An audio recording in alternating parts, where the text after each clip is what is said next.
ఈ అవకాశం ఇచ్చిన అందరికీ మాకు హృదయపూర్వక ధన్యవాదాలు.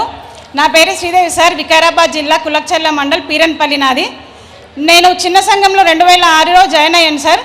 అక్కడ సంఘాల మొత్తము అప్పులు తీసుకొని ఎదుగుతుంటే వాళ్ళని చూసి నేను ఎందుకు ఎదగలేను, ఎలాగో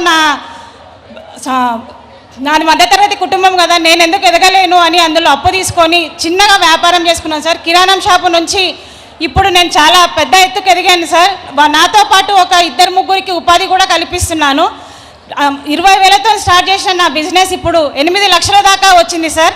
అది నేను ఇప్పుడు కులక్చర్లో కూడా నేను వెళ్ళి వాళ్ళకి ఆర్డర్లు తీసుకోవడం మానేసి వాళ్ళే ఇప్పుడు నాకు ఫోన్లు చేసి ఆర్డర్లు చెప్తున్నారు సార్, మీరు ఇద్దే చేయండి అద్దే చేయండి అని. అలా ఈ సంఘాల ద్వారా అప్పు తీసుకొని నేను చిన్న సంఘాలు తీసుకున్నాను, గ్రామ సంఘంలో, మండల సమాఖ్యలో, బ్యాంకులో ఏ అప్పు కూడా నేను సంఘాల్లో వదలలేదు సార్. ప్రతి ఒక్క అప్పు తీసుకొని ఇప్పుడు ఈ స్థాయికి ఎదిగి నా పిల్లల్ని కూడా మంచి చదువులు చదివిస్తున్నాను సార్. పెద్ద బాబా పీజీ చేసి జాబ్ చేస్తుంది సార్, సెకండ్ బాబా బీటెక్, థర్డ్ బాబు సెకండ్ ఇయర్ సార్. అది నారాయణ కాలేజీలో చదివిస్తున్నాను సార్. మంచి చదువులు చదువుతున్నారు మా పిల్లలకు. ఆస్తులు అయితే ఏమి సంపాదించలేదు సార్, కాకపోతే మా పిల్లలకు మంచి చదువులు మాత్రం ఇస్తున్నాను సార్. ఇది నా ఎదగడం సార్. నేను శ్రీ రామలింగేశ్వర సిరిధాన్యాల రైతు ఉత్పత్తుల సంస్థ చైర్పర్సన్ని సార్. మా దగ్గర ఎఫ్పీజీలో వచ్చేసి 135 ఉన్నాయి సార్. అక్కడ సార్ నా మ్యారేజ్ కానప్పుడు 10th చదివినా సార్. మ్యారేజ్ అయినాక మా ఆయన డిగ్రీ దాకా చదివించిండు సార్. అవునా? అవును సార్. ఏం పేరమ్మా మీ ఆయన పేరు? రమేష్ సార్. రమేష్. అవును సార్. మంచోడమ్మా, పెళ్ళైనాక కూడా భార్యను చదివించిండు సార్. ఇంటిని అంతా బాగా చేస్తున్నాడు అంటే అభినందనలు అమ్మ మీ కుటుంబానికి. పిల్లల్ని కూడా బాగా చదివించుకో, చదువుకుంటేనే భవిష్యత్తు ఉంటుంది. నువ్వు బాగా గుర్తించినావు, మంచిగా ప్రోత్సహించు పిల్లల్ని. ఓకే అమ్మ, థ్యాంక్ యూ సార్.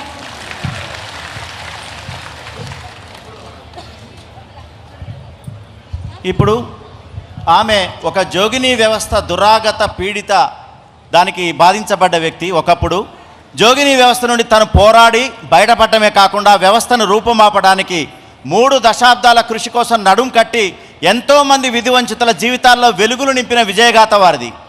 అంతర్జాతీయ వేదికల్లో దక్షిణాఫ్రికా, నెదర్లాండ్, జెనీవా, స్విట్జర్లాండ్ దేశాల్లో పర్యటించి అక్కడి మహిళల్ని ఉత్తేజపరిచిన విజయగాథ వారిది.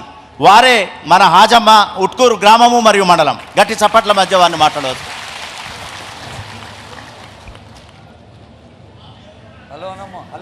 హలో, మా ముఖ్యమంత్రి గారికి, అదేవిధంగా వేదిక మీద ఉన్న పెద్దలకి, ఇక్కడున్న మా మహిళలందరికీ, అధికారులకి, మొత్తంకి పేరు పేరున ధన్యవాదాలు తెలియజేసుకుంటున్నా. నిజంగా ఒకప్పుడు నన్ను జోగిన్ చేశారు. జోగిన్ చేసిన తర్వాత నేను సంఘంలో ఒక కైలా మహిళా సంఘంలో చేరిన తర్వాత నేను జోగినిగానే చేరాను. మా సంఘమే జోగినీలు ఉన్నారు, మొత్తం 15 మంది జోగినీల సంఘం. చేరిన తర్వాత నేను ఖచ్చితంగా ఎట్లయినా కానీ సంఘంలో చేరాను. అప్పటికి జోగినిగా నాకు 2 పిల్లలు, కానీ నన్ను జోగిని అంటున్నారు. నేను పెళ్లి చేసుకోవాలని ఒక సంకల్పంతో నేను పెళ్లి చేసుకున్నా. అదే ఊరి అబ్బాయిని, ఇంటర్మీడియట్ అబ్బాయిని చేసుకున్నా. నాకు 2 పిల్లలు. ఒకప్పుడు 5,000 సార్, నా పెళ్లికి జోగిన్ చేయడానికి కూడా 5,000 ఎవరు ఇచ్చేవాళ్ళు కాని పరిస్థితి. కానీ నేను సంఘంలో చేరిన తర్వాత 2 పిల్లలు పుట్టిన తర్వాత నా పిల్లల కోసం, నా కోసం చిన్న సంఘం, గ్రామ సంఘం అందరు కలిసి ఒక 5 లక్షల లోను నాకు ఇవ్వడం జరిగింది. ఊరందరిని కొట్టడానికి ప్రయత్నం చేసినప్పుడు, ఊరంతా కొట్టడానికి ప్రయత్నం చేసినప్పుడు నేను బాధపడ్డానేమో కానీ ఇప్పుడు సంఘంలో ఒక లీడర్గా, కార్యకర్త గుర్తిస్తున్నా, సంతోషపడుతున్నా.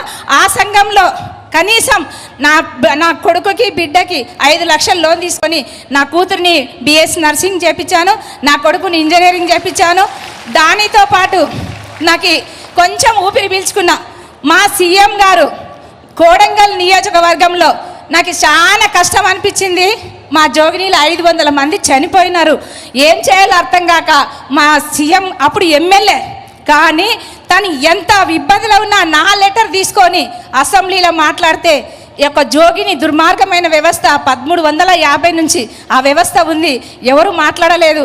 నాకు చచ్చిపోవాలనిపించింది. 500 చచ్చిపోతే నేనైనా బతకాలి, ఇక వేస్ట్ కదా అనిపించింది. కానీ ఒక్క అసెంబ్లీలో టైగర్ పులిలాగా మన సీఎం, అప్పుడు ఎమ్మెల్యే ఇప్పుడు సీఎం మాట్లాడితే ఈరోజు తెలంగాణ మొత్తంలో రాష్ట్రానికి ఇక్కడ ఉన్న మహిళలకి, మీ పెద్దలకు కూడా, అందరికీ కూడా తల్లి పేరు 139 జీవో, ఒక్క మాట, ఒక్క అడుగు ఎన్నో జీవితాల్లో రాష్ట్రానికి వెలుగు నింపింది. 139 తల్లి పేరు, తండ్రి పేరు ఇద్దరు సమానమైన చైతన్యం తీసుకొచ్చిన ఘనత మీకే దక్కుతుంది సార్. దానితో పాటు 500 మంది చనిపోయినారు. జోగినీలకు భర్త పేరు తీసుకురమ్మన్నారు. అధికారులు కూడా ఏం చేస్తారు, జీవోలు అట్లే ఉంది అట్లే తెమ్మన్నారు. కానీ మీరు అసెంబ్లీలో ఒక జోగిని చరిత్ర ఒక పుస్తకం తీసుకొని అక్కడ మాట్లాడినరు. ఒక జోగిని దీనగాత క్యాన్సర్తో బాధపడుతున్న ఆ జోగిని గురించి మీరు అసెంబ్లీలో మాట్లాడితే నేను నిజంగా చచ్చిపోవాలనుకున్న నేను అసెంబ్లీ మాటలు విన్న తర్వాత బతకాలనిపించింది. అది 27 జీవో. ఈరోజు తెలంగాణ మొత్తంలో ఒంటరి మహిళల పెన్షన్ 500 మంది చనిపోయింది. కానీ ఈరోజు మీ మూలాన 2 లక్షల మంది ఒంటరి మహిళల పెన్షన్ తీసుకుంటున్నారు. నాకు ఇప్పుడు ఇంకా ఎక్కువ రోజులు బతకాలనిపిస్తుంది.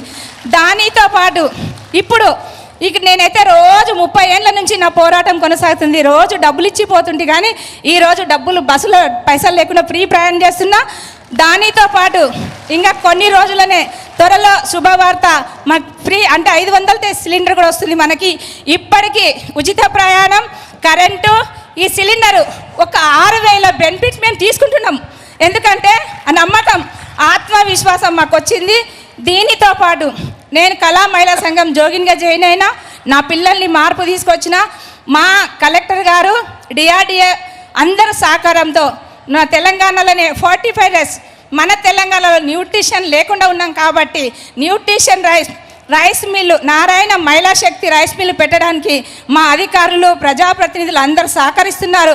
ఈరోజు 4 కోట్ల అది కంపెనీ, కానీ మేము మీ చేతుల ఇనాగ్రేట్ చేసి 100 కోట్లకు తీసుకురావాలని మా ఆశ, మా ఆకాంక్ష కూడా మీరు సహకరించాలని మా ఇది. ఇప్పుడు మేము ఒక ఎన్జిఓలో 300 గ్రామాల్లో జోగిని బాల వివాహాలు, బాల కార్మిక వ్యవస్థ కాకుండా ఒక సైనికుల్లాగా, ఒక సైన్యంలాగా మేము ఇక్కడున్న మహిళలందరం కూడా కోడంగల్లో ఇక్కడ జాతరకు చేసేటప్పుడు ఆడామని కట్టి పైన తిప్పుతుండ్రి. అప్పుడున్న ప్రజాప్రతినిధులు, అప్పుడున్న పోలీస్ డిపార్ట్మెంట్ అందరూ మాకు సహకరిస్తే ఇప్పుడు సిడే ఆగింది.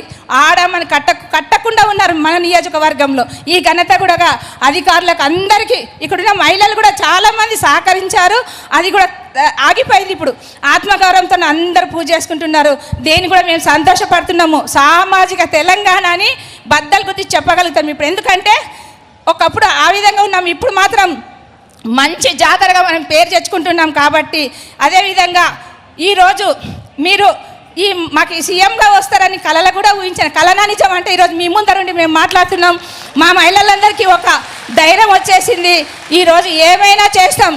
మన తెలంగాణలో పారిశ్రామికవేత్తలుగా ఎదగడానికి మీ అందరి అండదండాలతో మేము ముందుకు 24 గంటలు పనిచేయడానికి సిద్ధంగా ఉన్నాము. ఇప్పుడు జోగిని లేని జిల్లాగా 1988లో చట్టం వచ్చింది. ఒక 1 మ్యాన్ కమిషన్ వేశారు. 50,000 కుటుంబాలు ఉన్నాయి. మీరు ఆదుకుంటే మేము చాలా కార్యక్రమాలు చేయడానికి ముందుండి మేము ఏ పని చేసినా చేయడానికి సిద్ధం అవుతామని తెలియజేస్తూ ఈరోజు మా మహిళలందరి తరపున సమైక్యలు మేమే బ్యాంకులు పెట్టే స్థాయికి ఎదుగుతామని ఆశిస్తూ ఈ అవకాశం ఇచ్చిన మీ అందరికీ ప్రత్యేక ధన్యవాదాలు తెలియజేస్తూ ముగిస్తున్నాను. ఏం కోరుకుంటున్నారమ్మా మీ జోగిని వ్యవస్థకు ప్రభుత్వం నుంచి ఏం మద్దతు కోరుకుంటున్నారు? సార్ మీరు భారత్ మీరు అడిగిన అసెంబ్లీలో మాట్లాడాలని కొడంగల్ ఇంటికి వచ్చి కలిసినావు, నాకు రిప్రజెంటేషన్ ఇచ్చిపోయినా. ఒక ఆమె క్యాన్సర్తో చచ్చిపోయింది, పెన్షన్ కూడా వస్తలేదని తెచ్చి ఇచ్చినావు నాకు.